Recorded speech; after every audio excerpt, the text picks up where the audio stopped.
Okay, Stephen Kelly, welcome to What Makes You Tick. We're in a whole new environment today in the podcast studios. It's my first time in here, and Stephen has kindly joined me to come up and have a chat about what motivates you, what inspires you, and ultimately what makes you tick.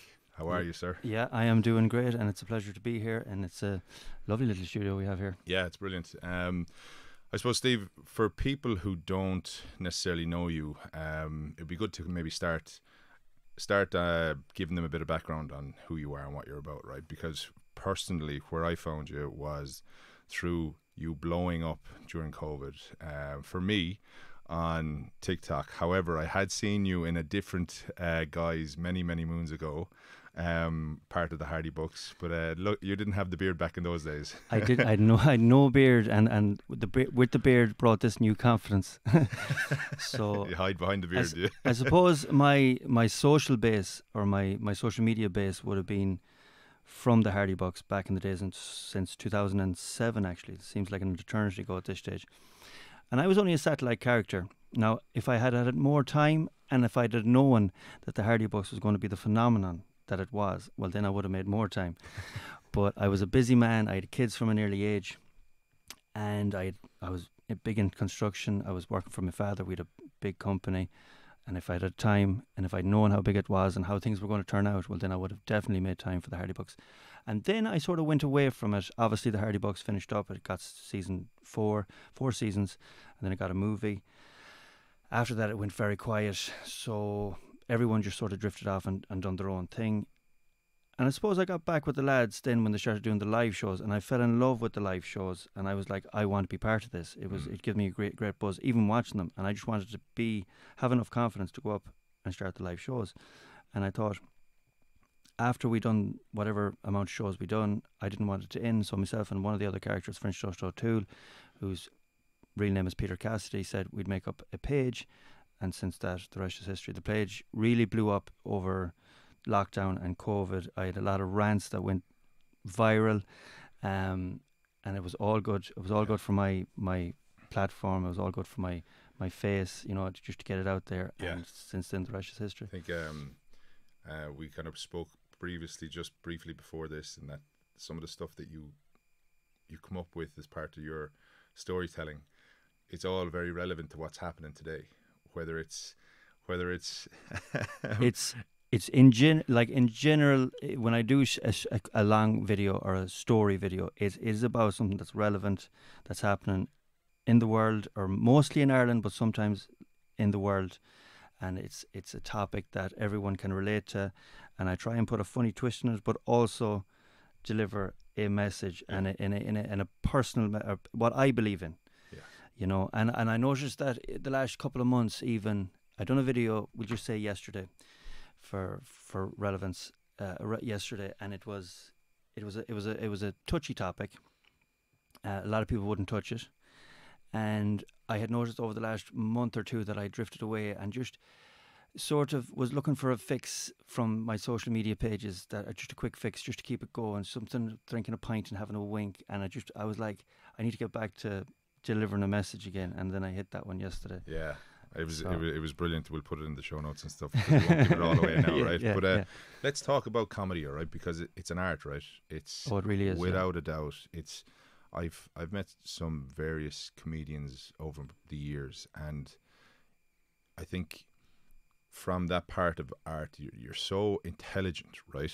Because I think there's an unbelievable intelligence to bring it from a seriousness to a bit of lightheartedness, a bit of jest that we can then just kind of we don't have to take life so seriously all the time, How did you find your way into comedy? And where did it all begin for you? Well, I literally grew up with the most intelligent and funny characters. Like my friends, my family even, there was some, I would say, poets, in a different era, in a different world, they would have been poets, but they were mad bastards as well. And same with my friends. You don't have to hold back. Yeah, okay, that's fine. Get stuck in. So, the likes of Peter Cassidy, the likes of Martin Maloney, the likes of Owen Colleague, and in my later teens, growing up with them, even my family, my Uncle Tom, my father, all my uncles, my Uncle Martin, they were all characters, they were all poetic. They mightn't have stayed in school too long, but there's a difference between educated and intelligent. Yeah. You know, and I think people So what's the difference forget in your that. eyes? I'd much prefer an intelligent person, you know, to be intelligent, to be streetwise, to have a bit of know-how Yeah, in you your can be head. book smart, but not street smart. Exactly. Yeah. And street smart will always, in my opinion, get you a hell of a lot further in life. Yeah. And you're right about comedy. You need a certain intelligence. In fact, you need above average intelligence to bring a touchy subject, or a subject that other people might take up offence, and turn that into something that you get. It's funny, but still there is a message delivered there. And the Irish people have just a way of doing that. Irish comedians have a very brilliant way of doing that. Did you look up to anybody as a comedian? Was there anybody that stood out to you? Because from looking at your work on Hardy Books, and with 3 books left, like, you all seem to be mates before you were comedians. Oh, 100%. And Like, do you know what? If you turned around to some of the lads and you said they were comedians, they'd say, no, I'm not. I'm an entertainer. Entertain first, and then, you know, and I'd be of the same ilk myself. Entertain first, and if you want to be branded a comedian, good and well. But you need a little bit of madness. With all your intelligence and with all your funniness, you need a little bit of madness to go with it, and they just have it in abundance. We just have a group of people that had that abundance. Did I look up to anyone? I've been asked that a few times, and I can't say there's one comedian that I say I base myself on him. Now, a bit of everything. A bit of everything. More so my friends. More so Martin, Peter, Owen. You know, the likes of that. Even Kevin McGarhan, when he joined the Hardy Bucks, I thought he was brilliant. Now, if there was one comedian that stands out in the mainstream, or what would have been the mainstream years ago, is Tommy Tiernan. I think he's brilliant. Amazing. He's world class. I think he's up there with all the best. Yeah. I think he's his delivery of, like, just watching. I've never seen him live, unfortunately, not yet. Yeah. But, even the way he's transitioned now into the serious kind of topic and conversation with some of these guests on TV, it's an interesting way of doing things, isn't it? Not knowing who's coming on, and then still trying to have a bit of fun with it. It's a brilliant way of doing it. And Tom, like, you can see in his eyes that he's constantly thinking. Whether it comes out of his mouth is another thing, but he has that, and you can see that wry smile as well. We worked with him a little bit in the Hardy Bucks, and there's a funny story to go with the Hardy Bucks as well. When he was working on it, he agreed to do the Hardy Bucks as a priest, after swearing that he'd never do a priest after Father Ted again. But he said in one condition, that they don't use his name to advertise the Hardy Bucks. Just put him on, and when it goes on, good and well, it'll be a big shock to everyone.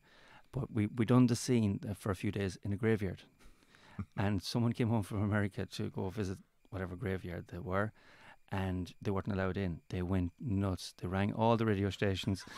Joe Duffy, Radio Midwest, councillors got involved. Of course, Tommy Tiernan was the main fella there, and of course he had to come on national radio and Midwest to address it. You know, so it couldn't have worked any better for the Hardy Boys, but it couldn't have worked any worse for him. You didn't promote it.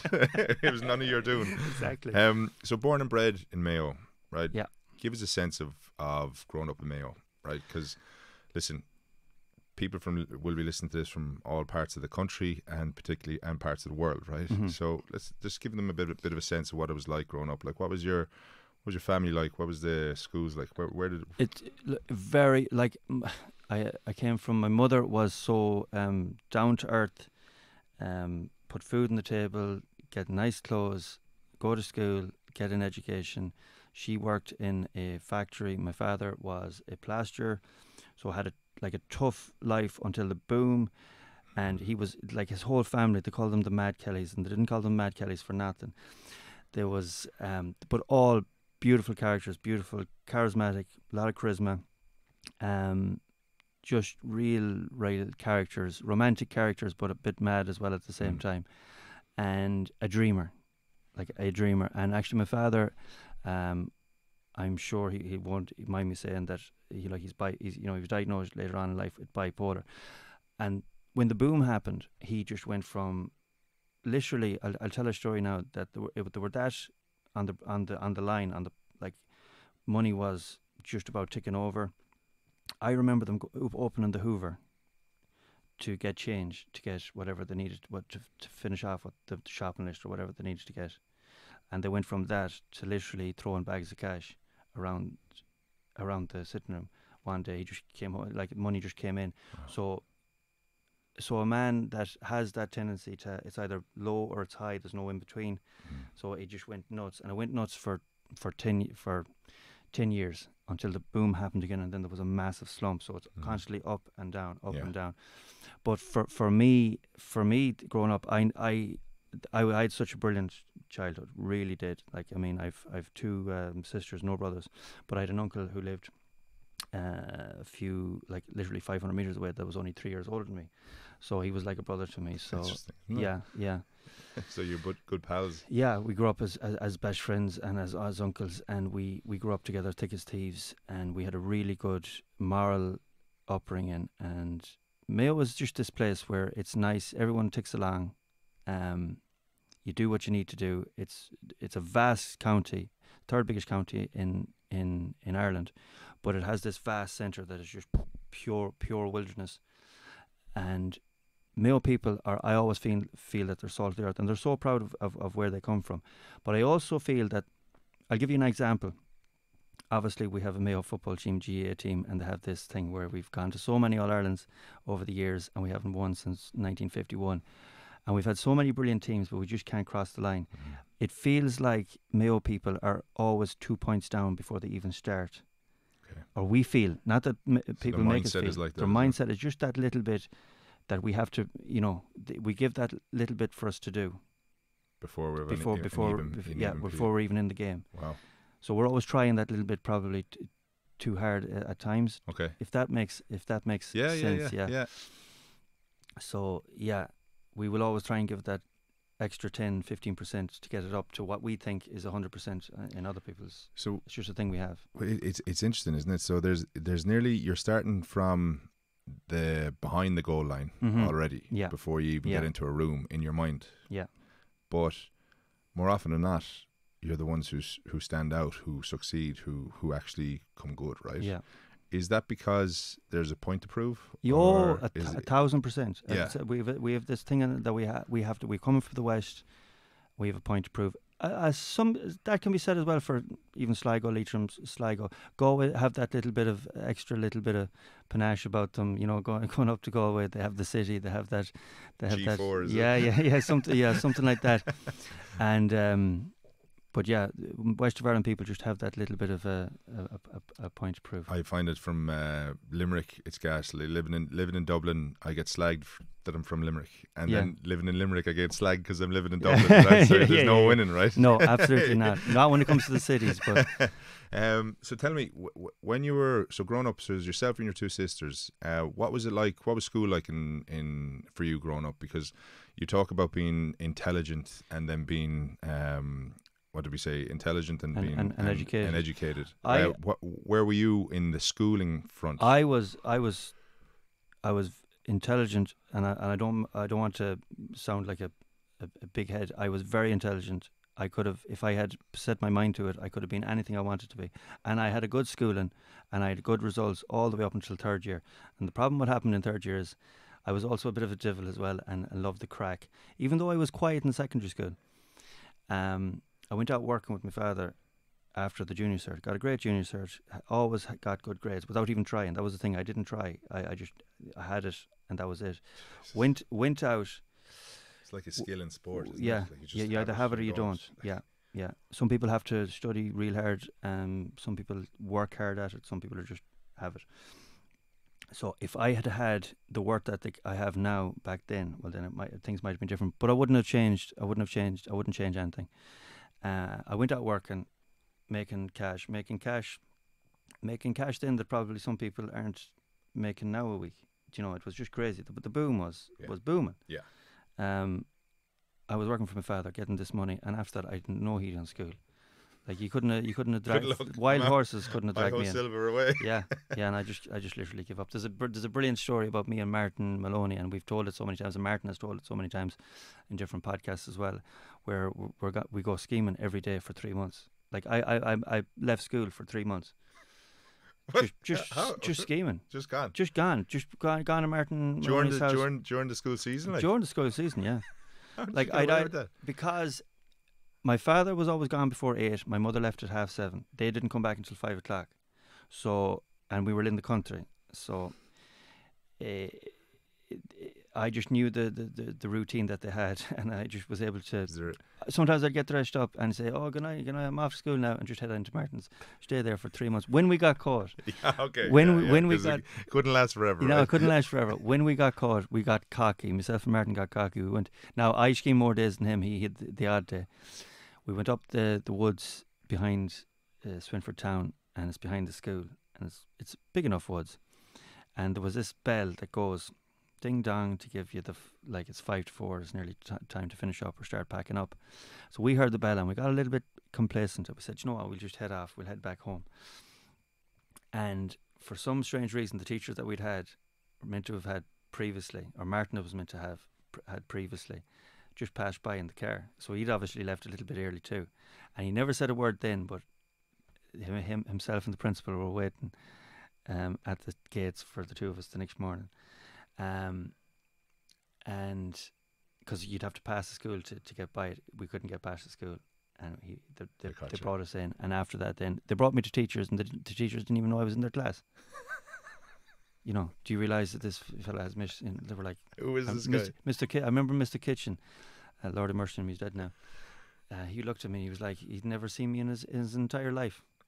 That's unbelievable. And what class was that? That was geography. Yeah. Sure, what do you need them stalactites? Even though I loved geography. I loved history and I loved geography. Did you? Oh, I used to go home and read. Do you know what? The funny thing is, I spend most of my day actually reading my own books. No way. Yeah, I'd read history books and geography books on my own. Oh, so you'd learn about it yourself? Yeah, sit there and If I had nothing else to be doing, I'd take up a book and start reading it. Yeah.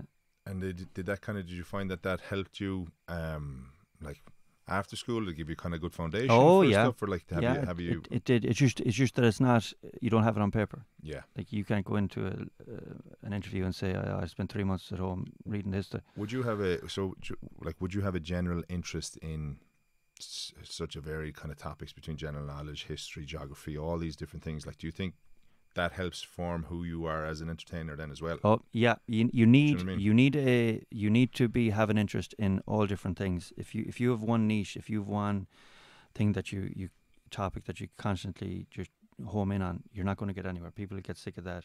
You'll get sick of it yourself. You need all different sort of topics and subjects to feed off and take from. And yeah, history, geography, current affairs even. I used to love that. I used to love Irish history. I used to love English history. One of my actual favourite characters and one of my favourite people, and this will come as a big shock to anyone that really knows me, this will come as a shock to them. It was a man called Arthur Wellesley. Now, born of Ireland, but he was English by all intents and purposes. He turned out to be the Duke of Wellington, and the monument is in the Phoenix Park is to him.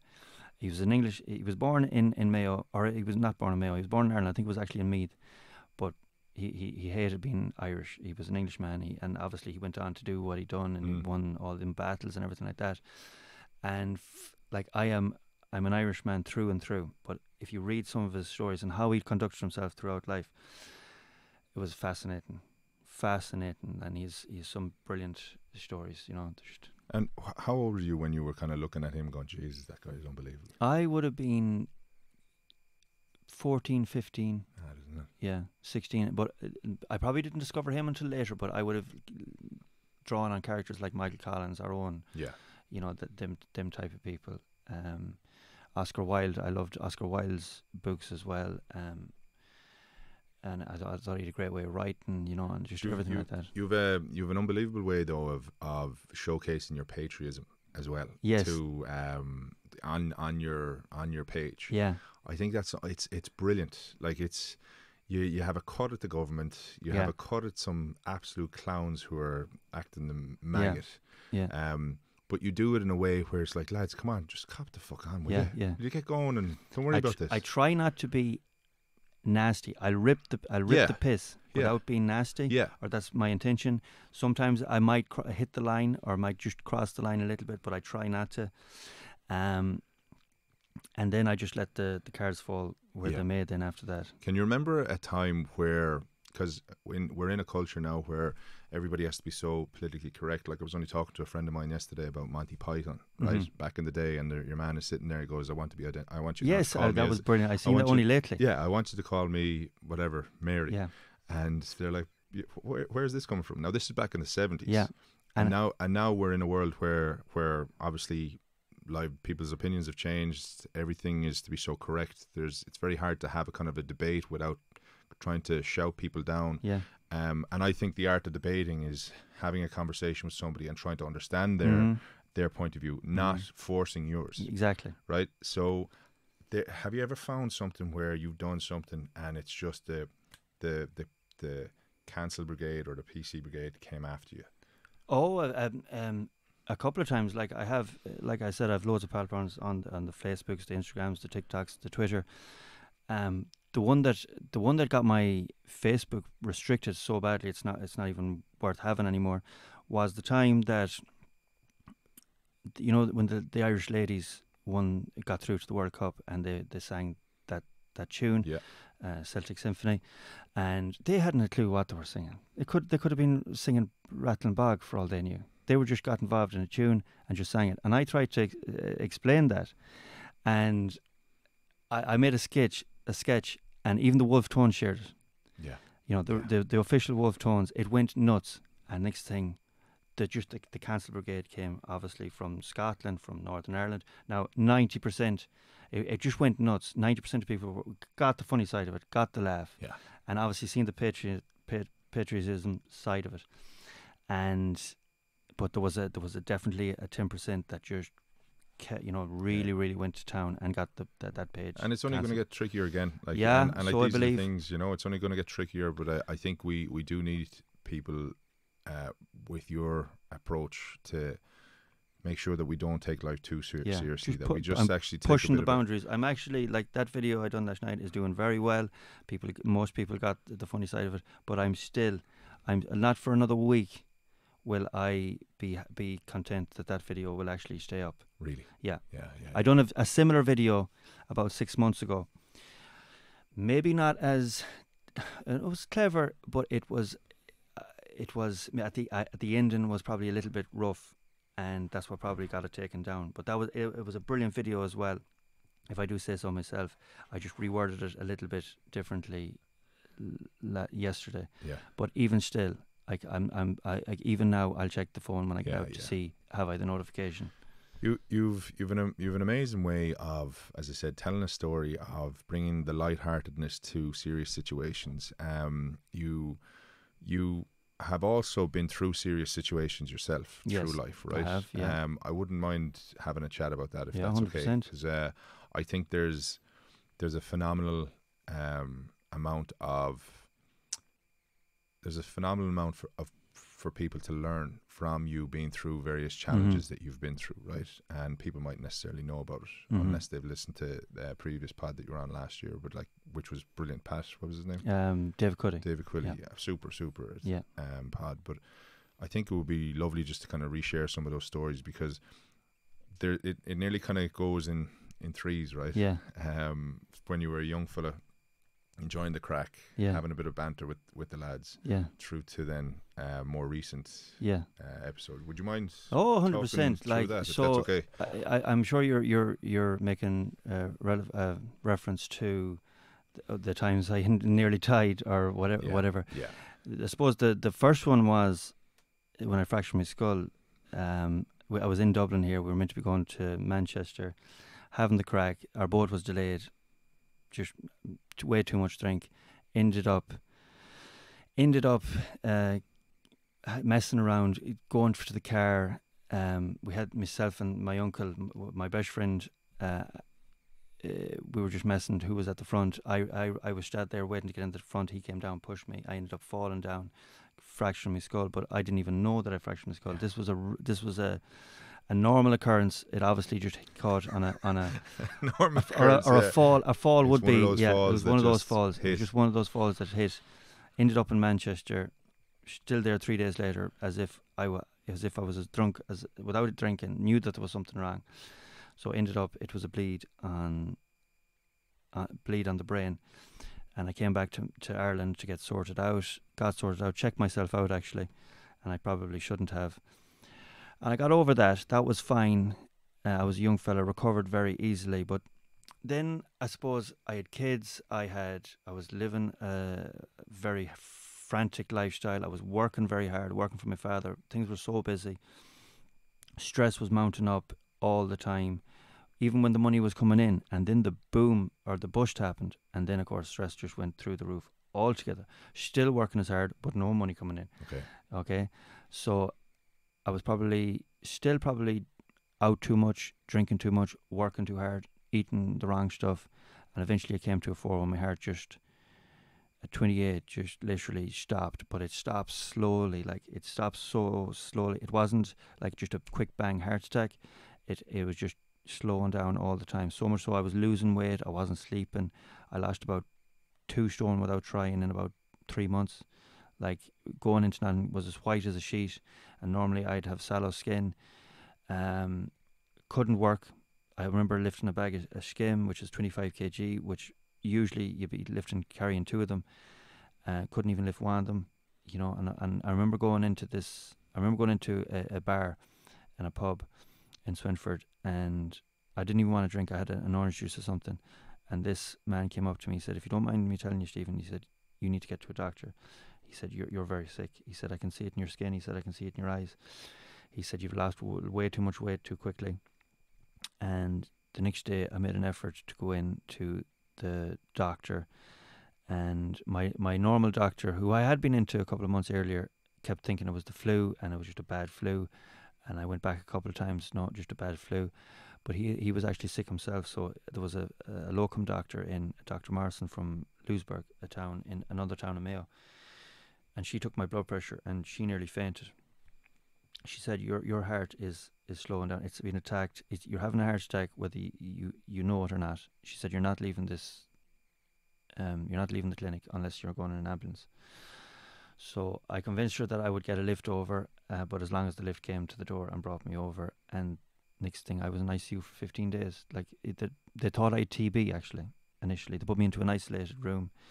The people that were coming into me had to be gowned up. They thought I was one of the first cases of TB in years in Ireland. And it turned out that my heart was just ready to go. Like they couldn't understand how I didn't have a stroke, more so than a heart attack. I was 240 over 120, which is double top, double bottom. Yeah. The girl that brought me over, who was my girlfriend at the time, she was a nurse, and when she seen the chart or the letter, and she seen the 240 over 120, I can tell you now that the foot went down on the pedal. She said she couldn't believe. She said, "You shouldn't be alive." No way. Yeah. Jesus Christ. At 28? That was at 28. I changed my life around then. I stopped the drinking to a certain degree. Well, when I say to a certain degree, I always liked a pint, but I got fit. I started getting into running.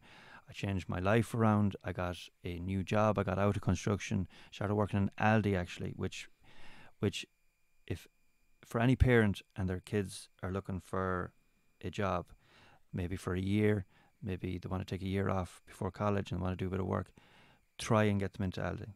It is a brilliant place to work for discipline, for timekeeping, for neatness, for everything.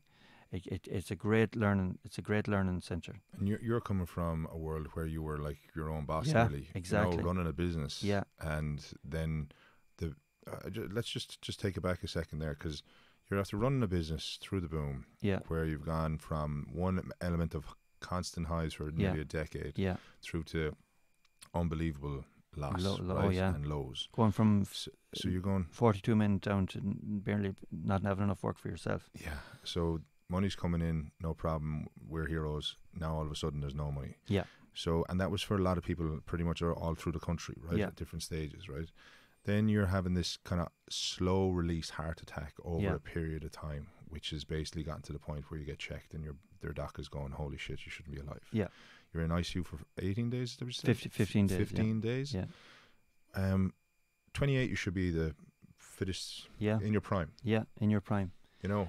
When you say that, when I remember one of the doctors came into the room, hadn't even looked at me, and was looking down at the chart all the time. And when he read the chart, he just looked up like that, and he went, he was like, "Sorry, wrong patient."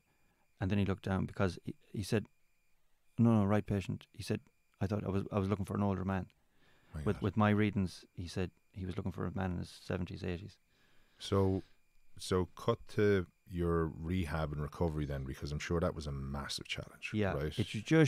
it was a challenge, and this is the bit where I want people to take a lesson from. I couldn't run the length of myself before my heart scare, and when I started, it was so difficult.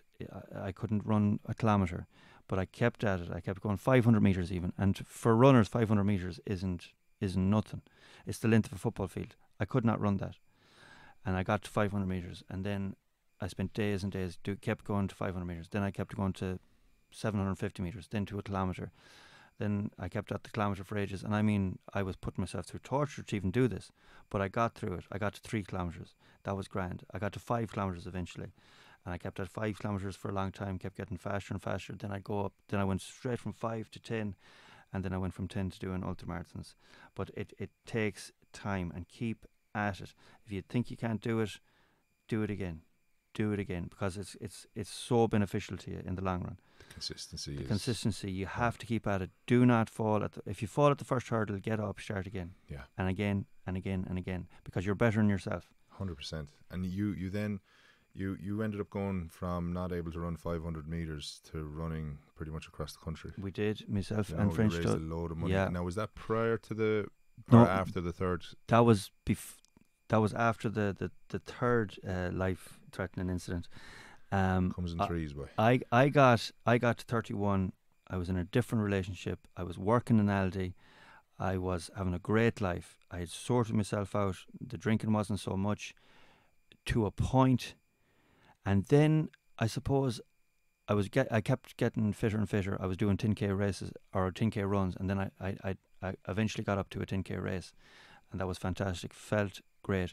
I suppose up to that I had let the sort of socialising and the crack sort of, filtering again. And I love having the crack, but the drinking was maybe getting a bit too much again. I was sort of letting that thing slip again, but my body and I was working hard. I changed Aldi's. I was going to a different Aldi, and I was working my way up the ladder in Aldi as well. Again, I'd let sort of stressful life sort of build up again a little bit, and I was working as much as I could. I was travelling a lot, trying to keep my kids happy as well, and keep them in clothes and fed and everything like that. I was in a different relationship, and eventually my body didn't give me too long before to give me a warning again, and I had an aneurysm at 31, nearly 32.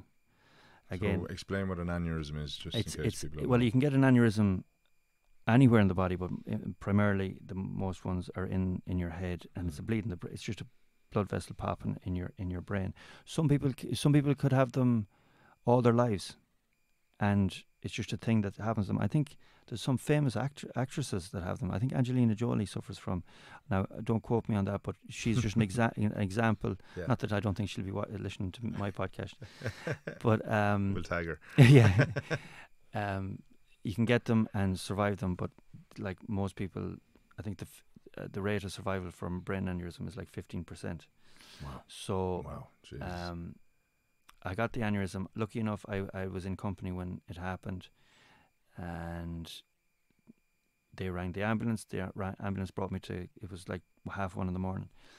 The ambulance came, brought me to Castlebar Hospital. Castlebar Hospital had not wrote me off, but I was dead.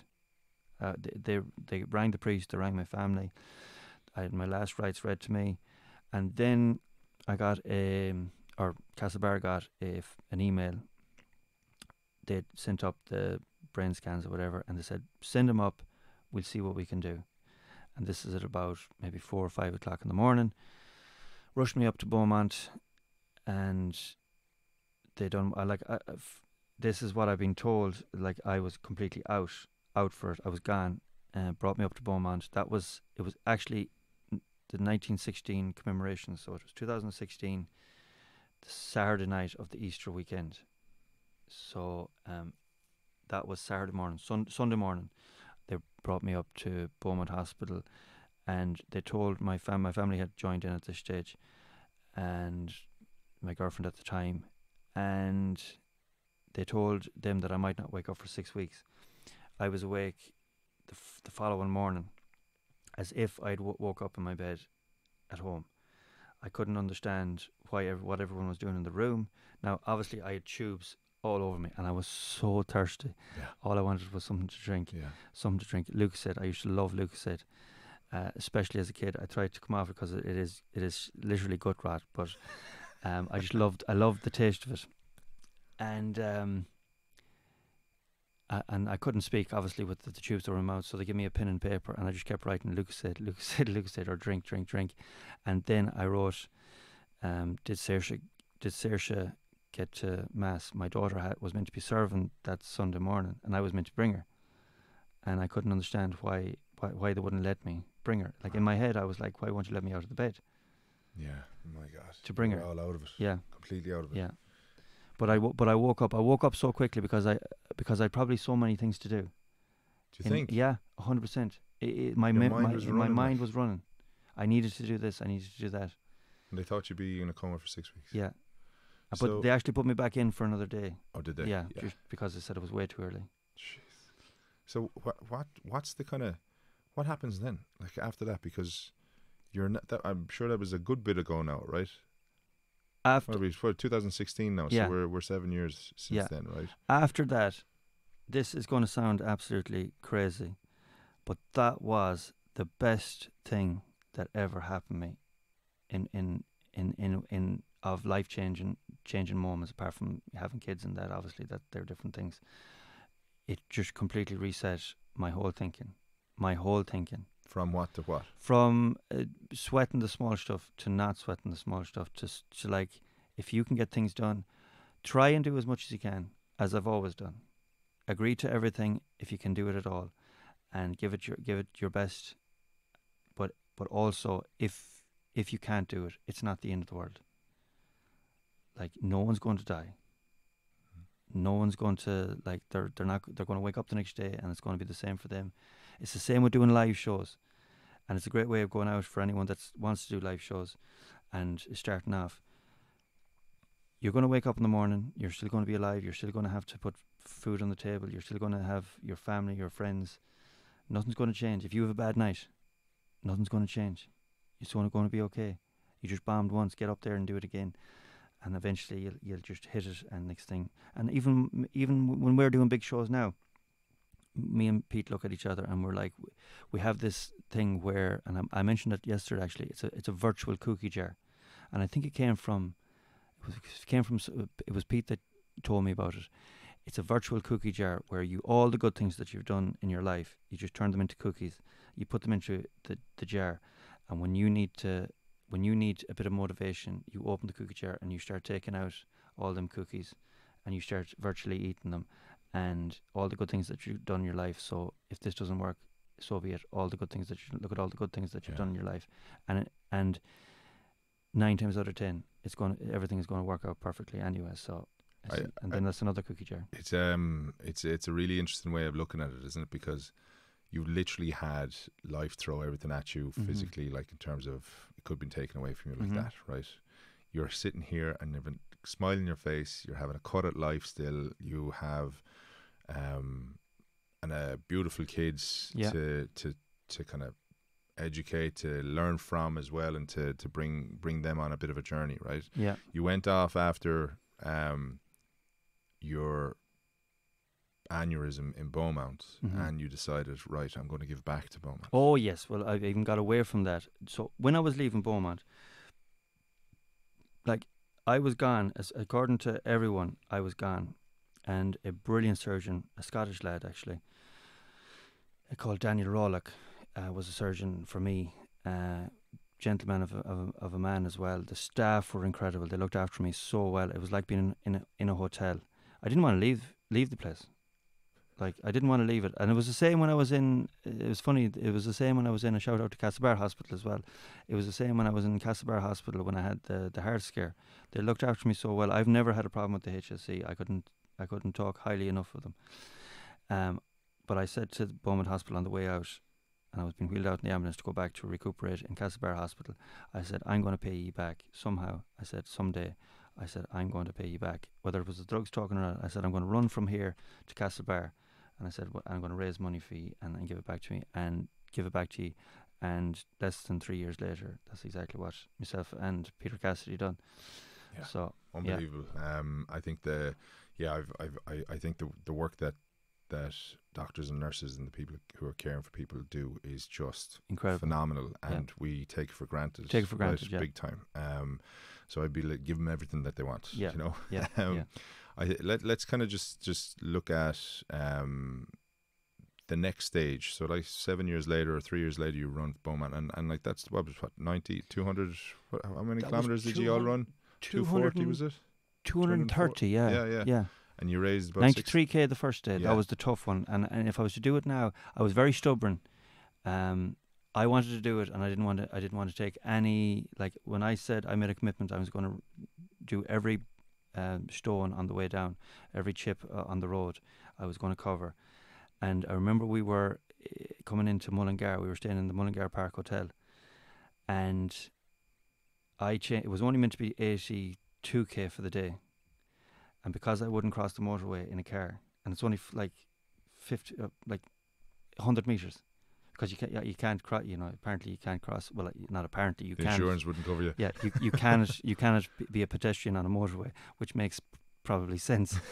I said I don't want to, so we had to go 11k around to get around. So your stubbornness, very stubbornness. Now, if it was now. If I had my time back again and what I know now, I would have just got in the damn car. You know, no one would have known. Nobody remembers that. Yeah. You remember though. I remember. You I know, and so does Pete. Pete remembers too, because he had to do the 11k with me.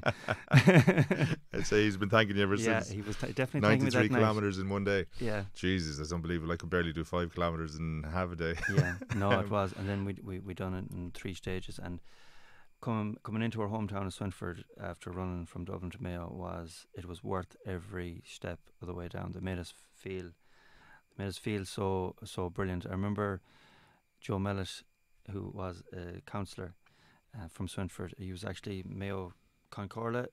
I'm pretty sure I have that right. He had the fellow with he had the chains and everything like that. I think every county has a Concordia. I think that's what they call it. And to have him out, I remember at the bridge greeting us in, I was like, yeah, we done good here. Because for years earlier, we'd been kicked out of his pub. Okay. Come full circle. Yeah, come full circle. So tell me this. So in the interest of the kind of the pod, big area, and I think what I'm getting is a sense of you is that you're a very committed person in that if you have something that you want to do, especially from what you've learned about yourself after when it came to running and stuff, that you wanted to get fit and there was no holding back or there was no deviating from that. Yeah.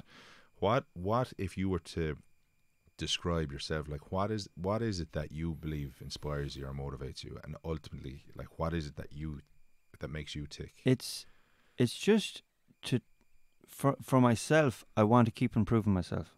I want to keep pushing myself. I want to get better and better and better. I also want to prove and leave a legacy for my kids. That's another thing, an aspect. And I want to help people.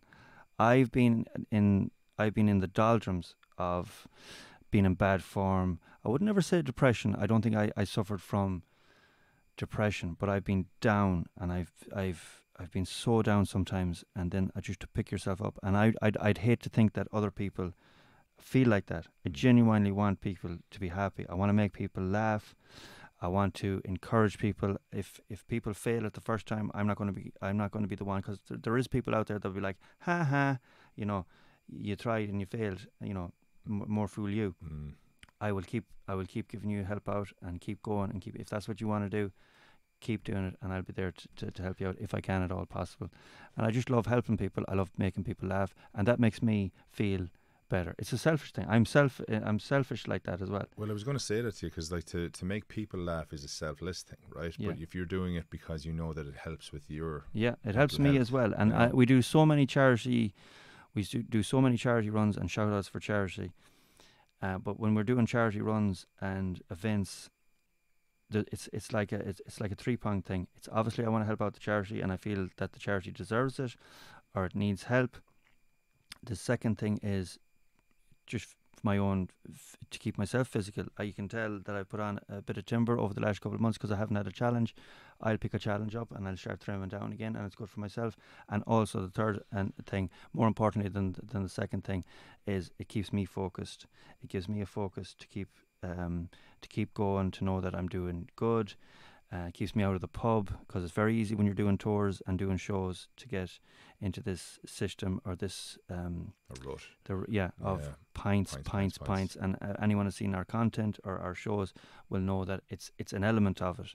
So to try and give yourself a distraction from that, or even an excuse to say, listen guys, I'm training for a marathon, because people expect you to go drinking, and rightly so, because a lot of our content is about drinking pints and having the crack. And I was actually going to do a thing here, but I didn't get a minute to do it. I was going to get a can of Murphy's, a beer, and have Guinness, and get you to do a taste. But we might do that the next time. Yeah, sure will. I think it's you talk about having a goal, right? I think I've found as well, having played sport and stuff, when you finish, you don't have a purpose to do things. Yeah. Right? And having a purpose gives you a sense of discipline and a sense of desire to kind of go, well, I've made a social contract with myself that I'm going to give it everything. So I'm only fucking blaming myself. I've only myself to blame if I don't do it. So can I look in my mirror and go, okay, you've given it everything, or do I look in the mirror going, you could have done better? Yeah. And you always want the I like former, that. I like that word, social contract. Yeah, so you can take that. Yeah. It'll pop up in the video. Yeah, we'll see where that pops up. Keep in tune. But when you have a purpose, and when you agree to do something, I think that's a great message to tell people who are finding things a little bit tricky now. Yeah. Because it's very easy to get into the darkness and to worry about what you don't have instead of actually focusing on what you do have. 100%. And when you commit to doing, when you agree to do something in your own head, when you sign the social contract, you have to stick to it. Don't go into it half-heartedly. Go in with a heart and half and keep going at it. And you will get knocks. It's not going to flow easy. If it was, well, then there wouldn't be much point doing it, and everyone would be doing it. But sometimes you have to push the boundaries to test yourself, to make yourself better. To make yourself better, you have to push your boundaries. Yeah. You know, you're not going to improve. It's the same with running. It's the same with playing snooker. It's the same with playing GAA football.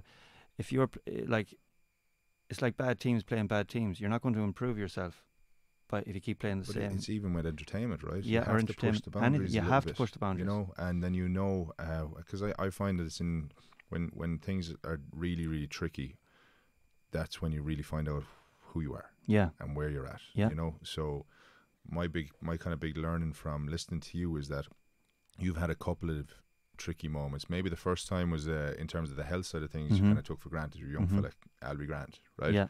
But the second and third time were a bit complete eye openers. Yeah. And now you have beautiful kids as well, as I said earlier on. What kind of message do you want to leave to them, or what's your kind of message to them?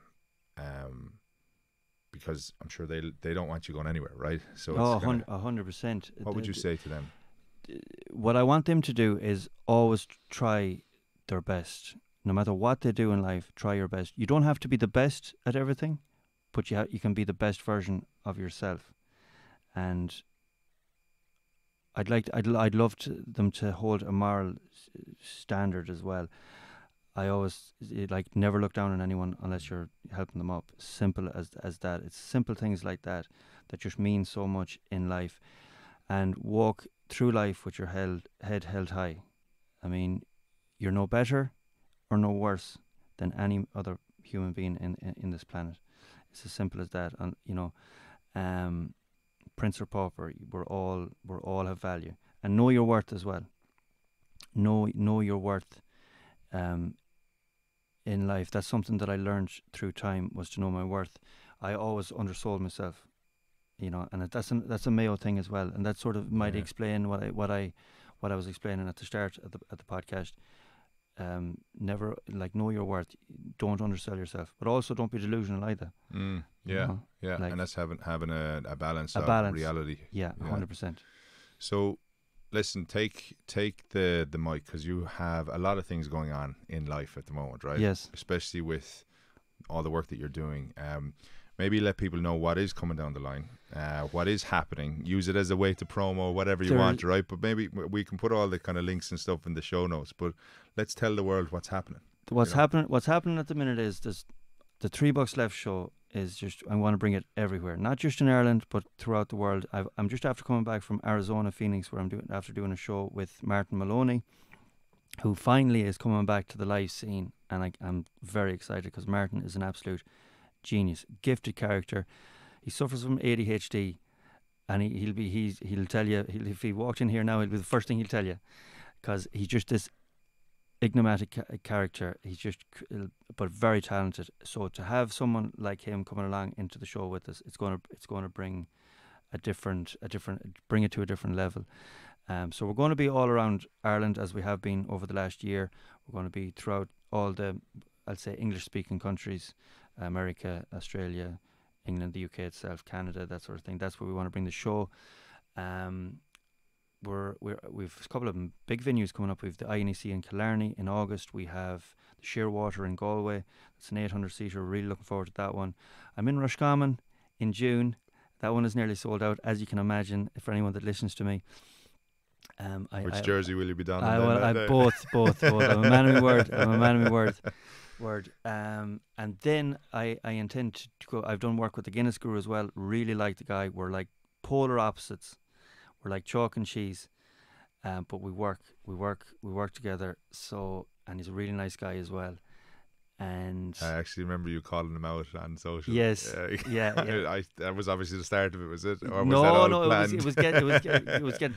Do you know what? When I called him out, I didn't call him out specifically, but I knew people would tag him. Yeah. And we kept going from there. That fell up in Dublin. If you want to come down and drink pints, let's well, go. I done a generic call out first, and then the planned call out was I called him out. Yeah, it's brilliant, super. I look forward to that. That'll be brilliant. So we done a couple. He came down then to Mayo, and we done a brilliant day of touring around Swinford. Well, not that you can really tour around Swinford. You throw a stone, you'll hit the other end. Into the bookies. Yeah. So we made some good content that day, and we formed a fantastic friendship, and we want to bring it to the live stage. Brilliant. As well towards the end of the year. Sign me up. I'll put all the bits and pieces into the show notes, so I might get them off you afterwards. Perfect. But listen, first of all, thank you for accepting my invitation to come on to this podcast. This is a personal project, as I said. I'm learning from everybody that I'm talking to, and I'm so impressed with your attitude and what you do, and I really, really just enjoy all the kind of the content, the smartness with it all, but the realism in it. And I think for anybody who hasn't seen you, get onto your page, Stephen Cowboy Kelly, and $3 Left. $3 Left, yeah. And then just keep doing what you're doing. I think your message today was brilliant, and I think there's a lot to be said for. We see the facade, and we see the character, right? But today I got to chat to the man, and I think that you've got so many layers to you that I'd love to continue talking to you, but we've only got a certain amount of time, right? 100%. But I feel like I could talk here till the cows come home. Well, we might do it again someday. 100%. But listen, good luck with the tours. Good luck with everything that you're doing, and thank you so much for coming on to What Makes You Tick. It was my pleasure. Thank you very much. Great. Thank you very